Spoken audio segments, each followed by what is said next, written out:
What's the haps? I'm Meroka, and today I'm going to be taking a quick look at Shattered Planet by Kitfox Games.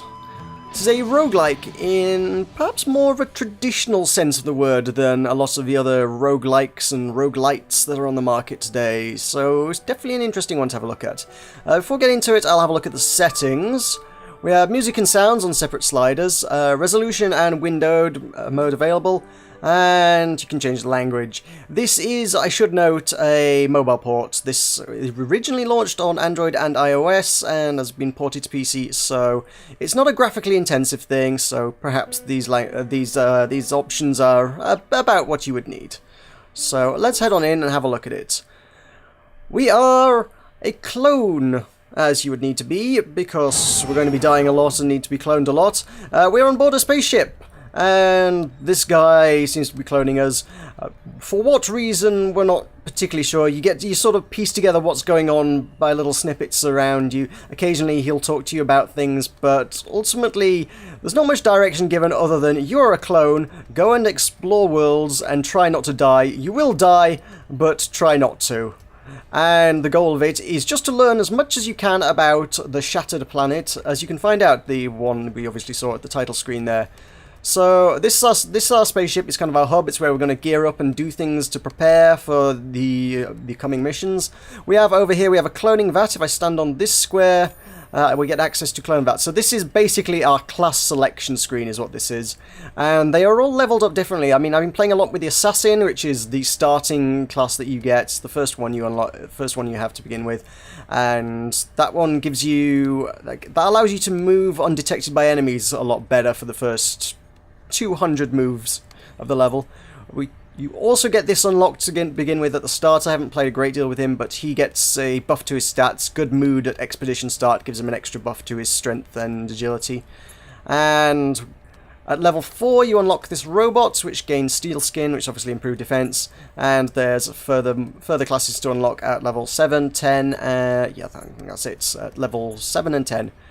How do we get these research levels? We do that by researching things. Click on this little DNA strand in the bottom corner. We have our research log. So this is everything we know about the planet. So our research level down there is how we unlock things. And for every new area, every new enemy, every new event, companion, weapons, armor, etc., every single thing that you find on the planet, you'll get one extra entry in the log, and for every 10 entries you go up a research level. So when we get to 70 and 100 research logs, we'll start unlocking some of these other classes. As you can see, I've invested a lot into buffing up my assassin, who starts with 20 strength and 24, I forget what these stats are called, they're kind of weird, wits and fate. Strength, wits and fate are the three stats. Strength is obviously your attack power, wits gives you evade, and fate gives you critical chance and evade. So it seems like Wits does a very similar job to Fate, although there's not much opportunity to level up your Wits. If we head over to the little dumbbell, we can increase our strength, we can increase our Wits, and we can increase our health. We cannot change our Fate except through the use of equipment, so that's the thing. We can also get little companions to follow us around, although they do come at a cost. If we stand on here, we've got clone vats. I am able to clone this friendly crablet thing. Crabs. There are a lot of crabs in this game for some strange reason. The game likes its crabs, and you can capture things and put them in the clone vats and bring them with you, but as you can see, these cost a currency as well. I only have 10 crystals, and this costs 15 to make, so I shall be going forth with no pet with me. Over here I have my locker full of all the items that I own, all of my worldly possessions. Some are better than others. I've got Galactic Helmet, it's a 5-star item and it's really great, or it's supposed to be. And we have other things, the Kefir, I don't know how you pronounce that, but 4-star, or we can put a bucket on our head, which gives us a 2-star one. So there's a lot of some silly stuff. I mean, heck, hang on, we've got a rolled up newspaper as a weapon. There are some rather silly items in this. And the items are forged by crafting them over here. This is the Rosa, which is Random Object Synthesis something, I think is what that stands for. I forget exactly. Either way, we can take our crystals and we can synthesize new things. There are 1 or 2 star items for 5 crystals. We can make 3 to 4 star items for 20 crystals, or we can make a 5 star item for 50 crystals. So they get kind of expensive. These obviously then go into our log as well. If we get a new item, they will appear in here. So all the weapons I've unlocked, like brass knucks, crab hammers, they go into our research log. So crafting new weapons is a good way to improve that and improve your research level. So, I mean, glancing at that, I think I said research was 10 per level, but I think it's not quite exactly, judging by the fact that I've got 72 unlocked and I'm at level 5, so I might be a little bit off on the numbers on that one. Either way, the bronze level stuff actually is quite good to synthesize early on, because when you're guaranteed to get new stuff, it's pretty useful, because finding any new thing for your log gets you 5 crystals every time. So when you craft a new item, it costs you 5 crystals, but then you get 5 for creating a new one. So early on, it's actually quite a good way to just synthesize a whole bunch of new equipment really fast. If you start doing these, you're gonna eat through crystals really fast, and you're not gonna get as much stuff. So let's see what we can make. We can make something new, a copper blade. It's heavy, but it does the job. So it's a 1-star weapon, plus 4 strength, which is pretty mediocre. But of course I get 5 crystals for finding a new one, so I actually didn't lose anything on that. That's free item, functionally speaking. So we head over. In fact, because I didn't have one equipped, it does automatically equip that. So sure, let's go with that. Let's find something to put on our head. There are only 2 weapon slots. We have a head slot and a weapon slot. So I don't have a whole lot of headgear on me. I have the Omnicorp visor, which is 5-star. I have the Galactic helmet, which is 5-star. A motorcycle helmet at 3, or a bucket at 2. Okay, that's since we're not going with a particularly effective weapon, let's take the bucket. The bucket does also give us blunt resist up here, though, so we take half damage from blunt attacks. I'm not sure how many enemies do take blunt attacks, and I've just actually noticed the bucket on my head. You do actually, yeah, wear the item in-game. You do get to see some rather silly things if you pick silly things to work with. Anyway, if we step on this pad, we get to pick our missions out. Explorer mode is the meat of the game. That's where you're going to be finding new things. You'll go in, try and explore as far as possible.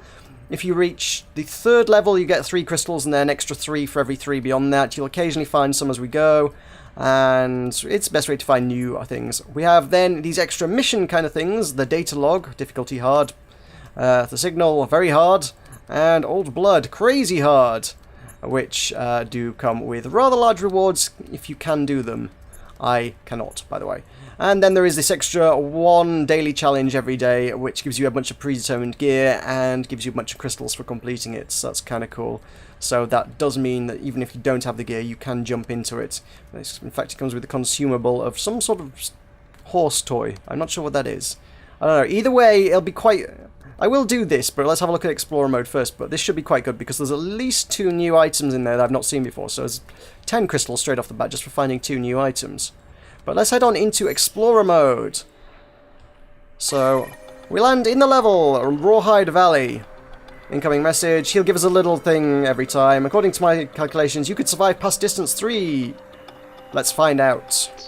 So there we go. So he'll give us some... That really makes no difference. So we can click on our characters to wait 1 turn, or we can each space elapses 1 turn. It's a very turn-based thing. Got all the enemies will only move at the same time we do. So if I stand still, they won't attack. If I move, they'll move. This blackish purplish sludge is going to spread. It's kind of a plague kind of thing, so that will spread and consume the level. If any enemies step in it, they will become superpowered and crazy hard and chase you down and kill you. So you kind of want to avoid that. Best to kill enemies before things happen. Crystals, because you have to smash them, do show up as enemies in the, well, I suppose it's Fog of War, so even though it's an enemy, sometimes worth finding them. So there we go, we've got, that's 3 crystals, that's not bad, and then an extra, how many was that? That was like 7, I think? No, 9. That was good. You won't often find that many. That was a rather nice find right off the bat there, but frequently you will not find that many crystals. So if you want to stop and plan things out and strategize the best way to do it, or play it very slowly, 1 move at a time, just to avoid your enemies, you can do, or you can just sort of click anywhere on the level to run through it really fast. I can go over there and take on that crablet, but I don't have particularly a very good way of restoring my health, so I should probably try and avoid conflict where possible. That's clearly not happening, because I got a little bit reckless. And they'll drop scrap metal. Scrap metal is our other currency, which we can spend on training. So it's kind of got this, these kind of broken up into islands. I mean, it is a shattered planet, and each of them's connected by bridges, so we wander around the bridges, try and find as much stuff as we can, and we'll be rewarded for doing so. This is mainly the goal of exploration mode. We are literally just going to explore as much stuff as we can, and hopefully find something cool. There will be potions! Potions are going to do different things every time. We have a rose bottle. Unidentified fluid, experiments tried out. If you find the same potion twice in one run, you'll be able to test it and find out the effects. But they will vary with every run, so you absolutely don't get to see what the potion does until you use it. There is a silver one. I mean, I've used silver bottles before, and it's given me a regenerative effect. If I use it now, I'm not necessarily sure it will necessarily give me regeneration. Let's try it. It threw me off the island. Okay. That's a new effect. I've not seen that one before. Just threw me off the island, onwards to level 2, I guess. Cool. In exchange for quite a lot of damage. Okay. There is always the option to jump off. I think if you click... there are some areas you can click off the island. It's not letting me do it here, but sometimes it says, are you sure you want to jump off? Or you'll take 75 damage, but it does appear to be a quick way to get out and get to the next level. Not really what I wanted to do here. Let us grab the scrap metal. See if I can. Oh, I got into a fight. No! It wasn't tough. It was a crablet. Now, I want that scrap, but this plague is going to start becoming a problem, so I do want to get out of here. And if this thing runs into the plague, that's also going to be really nasty, because they will hunt you down mercilessly. We have some doors that require a key card, but they are not usually too hard to find. They're usually loitering around somewhere. I'm going to have to test this bottle. We are going to have to use it. That gives me powered up. Every hit has zapping power. Random effect. Sometimes it'll damage you, sometimes you'll get buffs and things, which is cool. The other buff I have is sneaky. Enemies have a harder time spotting you. This is because I'm an assassin. That is my special class perk, basically. So, these crablets literally won't spot me until they're the space next to me. Once that buff ends, which is after 200 moves, they'll spot me from like a couple of spaces away and run into attack. But right now... these guys, they don't even know I'm here, so that's fine. I can live with that. There's some scraps, they're pretty good. I don't know what that is, but it doesn't look terribly friendly. And we've got crablets coming in. I probably shouldn't have jumped off. There we go, and I've set myself on fire with that potion, so this run probably is not going to end terribly well. I may not be dead yet. No, I'm not dead, but... without any healing, this could be difficult. If I find the exits, I may just jump through the exit just for the sake of grabbing the crystals. The crystals are an important currency, and I am going to need them. The weight does at least serve a function insofar as if I click weight here, yeah, I can get the first attack. If I'd walked into that space, the enemy would have gotten the first attack. But by waiting, the enemy can walk up to me, and then I can get first strike on them. And there we go.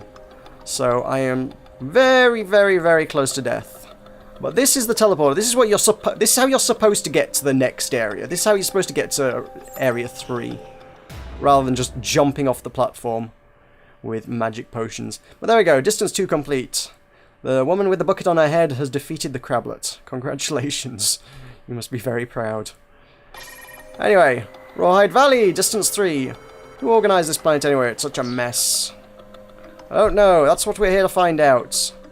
Whether there's any more story just beyond weird Frogman's snarky comments occasionally, it's difficult to say. So, that is clearly a turret of some sort. I expected that to be an interesting plant to have a look at. Turns out that's a turret, so don't stand in front of those, I guess is lesson learned there. There's a lot that you're only going to learn in this game by experimentation. It is very much the name of the game. It's just try things and see what works, and learn from your mistakes. My stealth has now run out, so this thing's going to chase me down and attack me if it gets particularly close. Over here, we've got another turret there.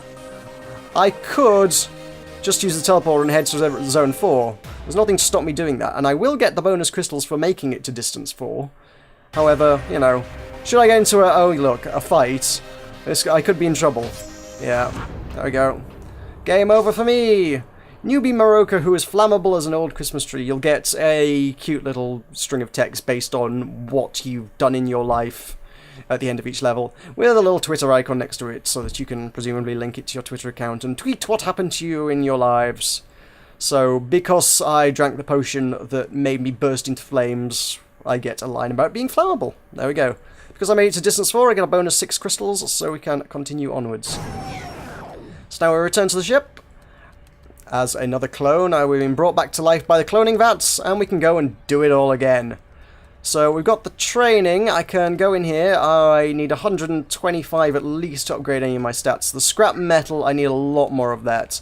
However, with the crystals, we can synthesize some new fun things. The crystals, I could make some silver items, or I could make a bronze item. I'm going to make a silver item, because I don't have too many of them.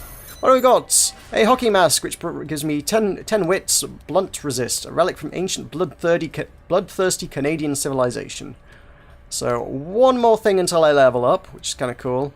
We can try and make a couple more items. Let's have a stab at a couple of things. Flame blades. Nope, already had one of them before. And that is a solar shield array. Okay. Which makes it sound a lot more impressive than it actually is. But there we go. Let's go have a look at my weaponry. I can unequip these if I so desire. Can actually click that to put it back.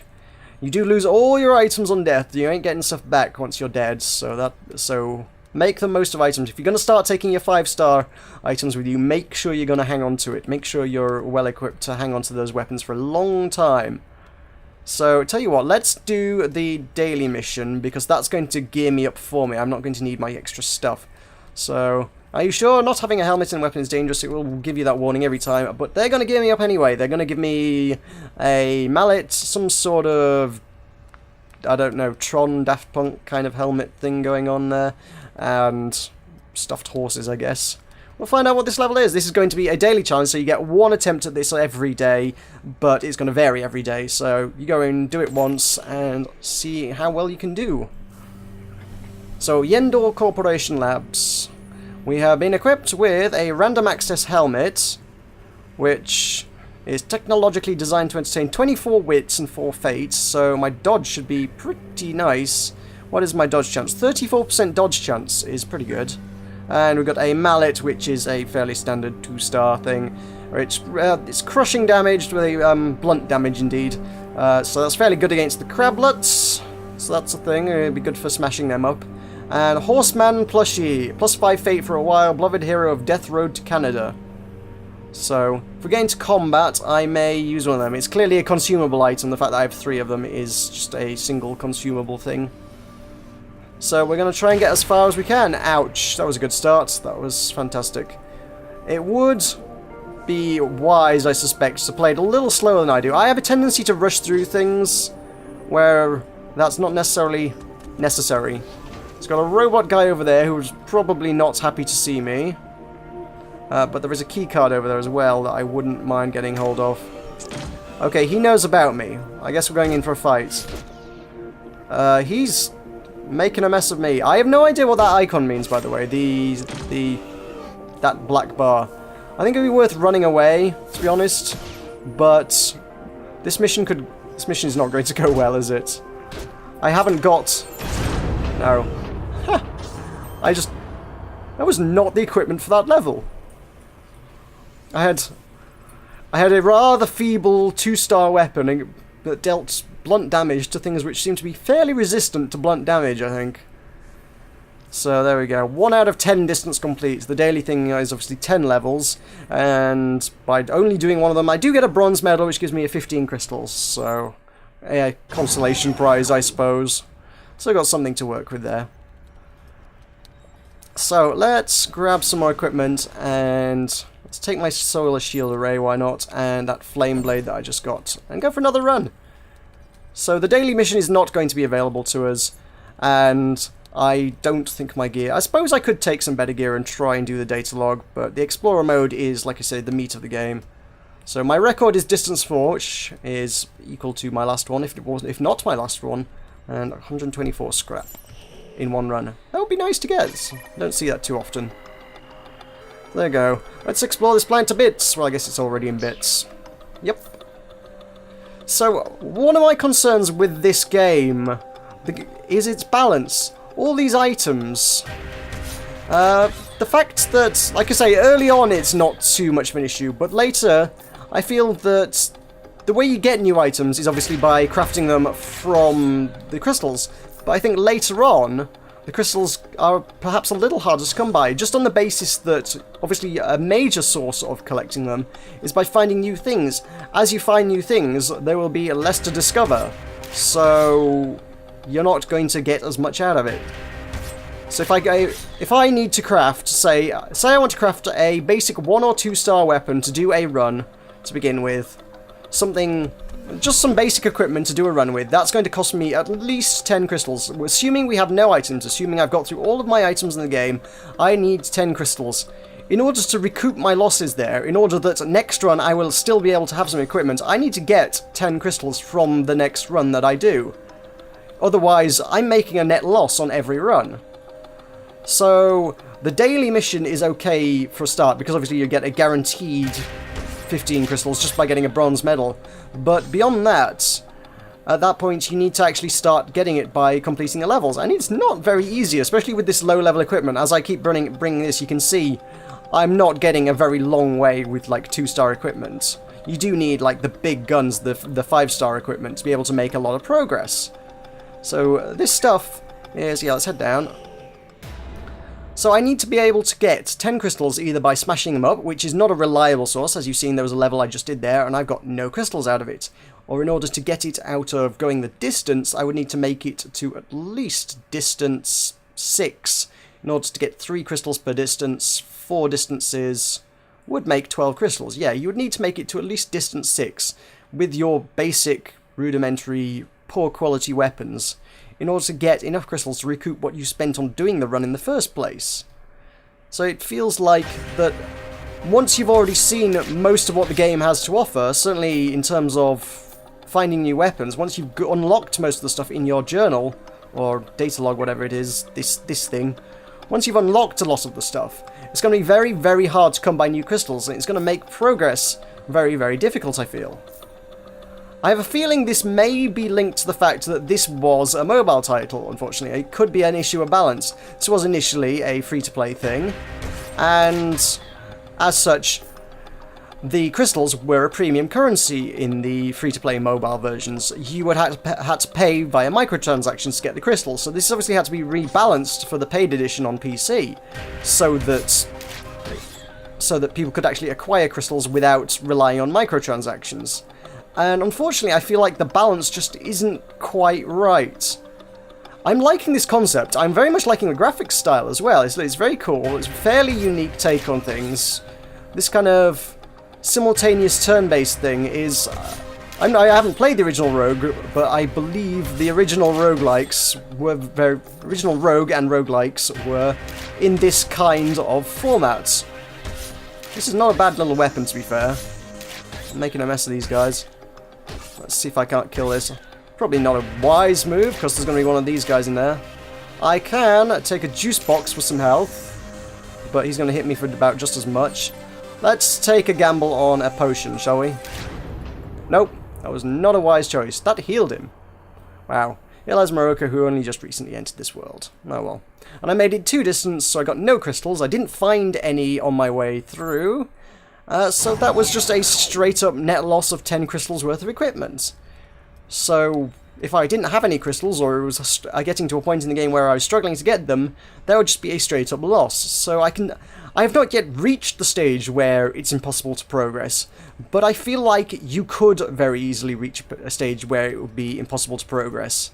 So I'm not so sure I like that. But, as I say, the game's concept in and of itself is actually pretty cool. I'm liking this turn-based strategy, simultaneous turn-based strategy roguelike kind of thing. It's pretty cool. I just think it does need a little bit better balance. Anyway, this is, as I say, out today on PC. You can pick this up on Steam. The link will be in the description below. This will set you back $14.99, or your regional equivalent, which I have a feeling might be a little steep for a lot of people, especially when you consider the fact that it's free to play on Android and iOS, and especially when one considers the balance issues that have come about because of the mobile port. I do think that in terms of the actual resource gathering strategies within a paid title, it does need to be addressed very, very differently to just changing a few of the mechanics from the mobile version, unfortunately. Which is a shame, because otherwise it's a fairly solid title. Anyway, I have been Meroka. This has been Shattered Planet. Thank you very much for watching, and I'll see you next time.